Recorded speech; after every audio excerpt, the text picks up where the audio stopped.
I'm here today to speak on behalf of Elizabeth and on behalf of the women of the police department. I am in awe at the outpouring of support and love this community, this state, and the extended law enforcement family has shown us in our time of need. I have lived and worked in this community my entire life and have never experienced such a horrific act by one sick individual or such an equally overwhelming call to aid during such a difficult time. In many ways, this is a testament to Elizabeth, how she touched so many lives, made a difference for so many people, and showed that even during the worst of times, there is good. To all of our allied agencies here today, your unyielding support and unprecedented response was worthy of the type of person and officer Elizabeth was. I am proud to stand up here as a member of this police department, a female officer that, like Elizabeth, is a mother and a member of the Santa Cruz and law enforcement community. Elizabeth shared this pride of community and faith in our law enforcement partners. Elizabeth would be eternally grateful to those who came to her aid and defense, as well as those who have come forward to show their love and support through the numerous acts of kindness, whether they be cards, gifts, donations, or offers of help. She would have done the same for any one of you. That is what she lived and died for, her community, her nation, and society as a whole. Elizabeth was the voice of those who could not speak for themselves. She worked tirelessly to see that even the meekest had a chance at justice. She bravely challenged those who told her no and forged ahead. She saw helping others through police work as a noble and honorable profession. She committed herself to be a fierce warrior in the battle on crime and injustice. She felt fulfilled when she could help those who had challenges beyond that of ordinary folks. She fought for the underdog. Put simply, Elizabeth wasn't just one of the best female officers in our state, she was one of the best officers, period. She rose to the challenge of competing in a male-dominated profession to prove herself a worthy member of the brother and sisterhood. She embodied what it meant to be a working mother, partner, daughter, and sister, and she gracefully showed us that we do not have to sacrifice empathy and compassion or motherhood to be a tenacious and tough cop. She felt that there were a lack of women in this profession and wished that there were more willing to step up to the challenge. She set an incredible example of hard work and diligence for the women of this police department.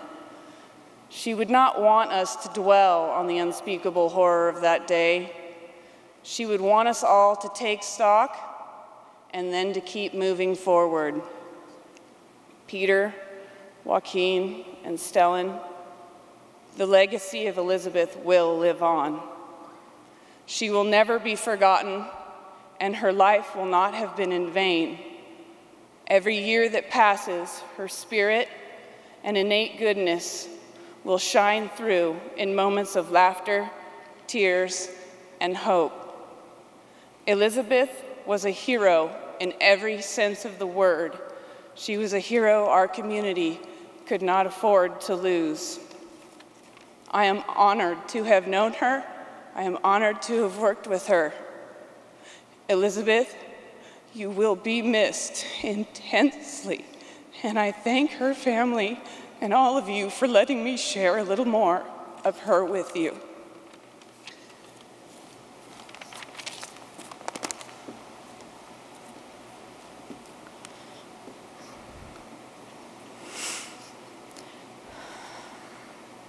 When I became a detective with the Santa Cruz Police Department, I thought I had been given one of the greatest honors. I could spend my days and nights working on cases, making a difference in people's lives. But it turns out that it wasn't becoming a detective that was my greatest honor. It was that I got to sit directly across from Beth in our investigations bureau. Beth was my colleague, but more importantly, she was my friend. We worked many similar assignments, shared some of the same mentors, and often used each other as a sounding board for what was going on in our lives and in our work. We are both mothers, both women in law enforcement, both people that got involved in this career because we wanted to give something back.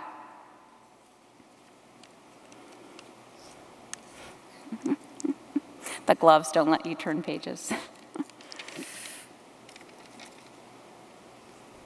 I know there are thousands of people here today who didn't personally know Beth, but have come to show their support. If I can convey one thing to those that didn't know her, it would be what an amazing person Beth was. Her compassion, character, and courage couldn't be matched. All of these elements shine through in her work. Beth held many different assignments over the years and always brought her love for her work with her. Beth seemed to find her niche in her most current assignment as a sexual assault investigator. Beth's assignment was one that very few law enforcement officers want. Sexual assaults, particularly the sexual assaults of children, are very difficult cases to investigate. These kinds of cases have graphic details, are lengthy in manner, and can often have unrewarding results. Despite all this, Beth handled these cases with the tenacity that made Beth, Beth. Beth was a passionate believer in victims' rights, and Beth thought it absolutely essential that victims were given a voice. She believed that these stories needed to be told, that victims be heard when others wouldn't listen. Beth didn't care that her cases didn't get the recognition a homicide case got, as long as she was able to provide the victims with some kind of closure. Beth did not believe in the word no, or the idea that something couldn't be done. When she committed to a case, she committed to justice. She committed to be the voice for those victims, and she didn't care who she might bump heads with to get it. Beth worked her cases from beginning to end with a level of competency that impressed all of us. At the end of the day, Beth's ability to think outside the box helped her navigate victims' cases through the complicated world of family and criminal court. Beth's family asked that I tell a story about the first search warrant Beth wrote. Officer Azua of the Santa Cruz Police Department kindly shared the story with me. When Beth first started her assignment on our county's narcotics enforcement team, she was being trained and mentored by Officer Azua. Officer Azua guided Beth through writing the search warrant and went with her to get the search warrant signed by a district attorney and then present the search warrant to a judge. Officer Azua and Beth walked into the clerk's office and asked to speak with a judge for a search warrant to be signed. The Honorable Judge Salazar met Officer Azua and Beth and took Beth's search warrant back to his office. A long time passed. Being cops, they knew this was a clue, and Officer Azua told Beth that it wasn't a good sign. Now, for all of you here who write search warrants, think back to your first search warrant. It takes hours. you struggle with what to say, and you pray that the judge won't laugh at you for your lack of experience. When you bring it to the judge, you sit nail-biting as it seems to take forever, and you hope that you're not going to have to rewrite this thing that cost you several hours of sleep the night before.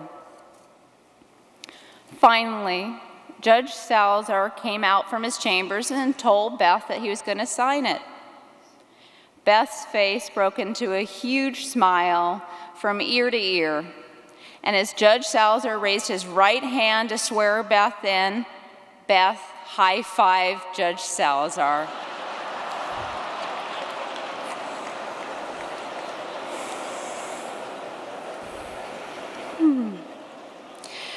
Judge Salazar and Officer Azua both froze as Beth stood there smiling. I'm sure Judge Salazar was slightly stunned, as no one has ever high-fived him on a swearing-in. Being a good training officer, Officer Azua told Beth that she wasn't supposed to high-five the judge. She was sworn in and the search warrant was signed. Hence began the famous high-five story at the Santa Cruz Police Department. We all had some fun with Beth over this, but I always thought this story was a true representation of how Beth felt about her cases. Anyone who worked with Beth knew that when she had a good case, she worked it with every ounce of her being. If when you first heard about the case, you didn't believe in it, by the time Beth was done explaining what she saw in that case, you believed in it. I imagine that the day Beth high-fived Judge Salazar, she thought Judge Salazar was excited as she was in the work she was doing. Honestly, more of us, police officers, district attorneys, and judges should be high-fiving each other for the work we get up and do each day. Beth and I often spoke of what it was like to be a female officer and some of the challenges that came with it. Although women in law enforcement have come a long way, we're still small in numbers and are often the only woman on a shift or a team. Beth felt that as women, we're in a unique position to represent so many of our female clients who are victims or significant witnesses to crime, and in the aftermath of a crisis may be more likely to open up to a female officer. Beth saw our roles as female officers as an opportunity to be a role model for other women in our community and serve as mother figures to our community. Beth felt that women brought a different perspective to law enforcement, and that perspective was essential in creating a dynamic law enforcement agency that addressed a wide variety of clients' needs. Beth was forever saying we needed more women in law enforcement and was actively recruiting women into our department. The Friday before Beth was horribly murdered, Beth and I were the only two people in investigations for most of the day. We both walked into work feeling overwhelmed by the large piles of work on our desks. Although everyone in investigations is always busy, a recent homicide and violent robberies had overloaded everyone's plate. As Beth and I tried to get work done that day, we found ourselves making excuses to turn to each other and talk. Finally, halfway through the day, Beth and I gave up and scooted our chairs close to each other. We talked with each other about our children, our partners, and our families. We laughed over crazy cases and stupid crooks. We giggled about having to work surveillance and never having the quote-unquote right equipment to find a good place to go to the bathroom. We laughed until we cried that day. Admittedly, we got very little work done, but we relieved some of the pressure we were both feeling. As law enforcement officers, the job we do is not an easy one. We're highly competitive with each other to be the best of the best.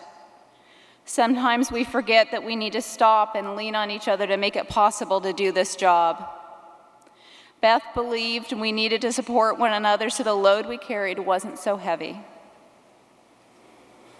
Our law enforcement community, the Santa Cruz community, this world is less because Elizabeth Butler is gone.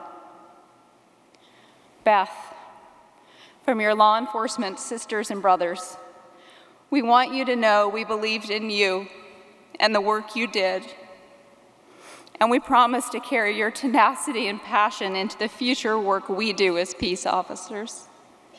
We love you, and we miss you, and we will forever have your back.